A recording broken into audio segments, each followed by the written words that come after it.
Hello friends, let us now learn some important points about the resuscitation of a baby who is born to meconium stained liquor.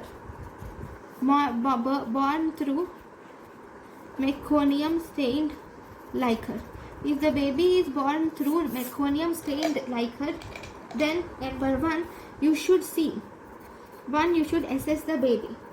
And then two things can be there in the baby. One, the baby can have either the baby can be a vigorous neonate or he can be a non-vigorous neonate. If the baby is a vigorous neonate, then the heart rate of the baby can be more than 100 per minute. The baby can have good muscle tone and the baby can have strong respiratory effort.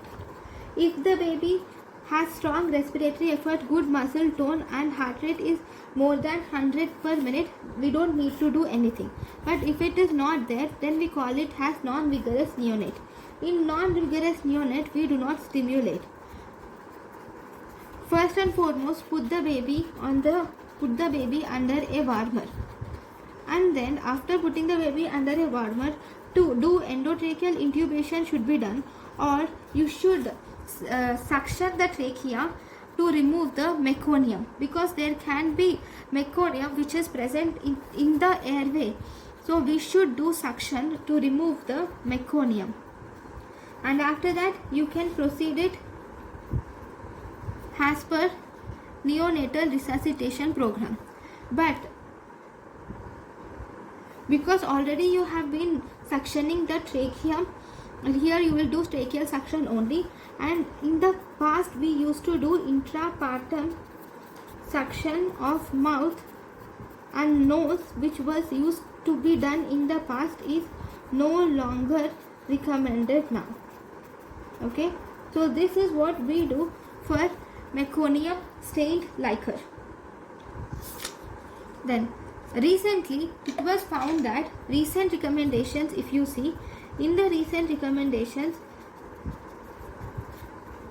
it was said that if the baby baby born through meconium stained liquor, routine endotracheal intubation and tracheal suction is not recommended for all the neonates. Is not recommended for all neonates born through meconium stained liquor. Okay, now then, and one more important thing is, you should ensure that at least one person who is skilled in endotracheal tube intubation is available at the time of resuscitation. We should make sure that at least one person should be available while we are resuscitating the baby. Then if you were asked, so this is about the meconium stained liquor. Thank you.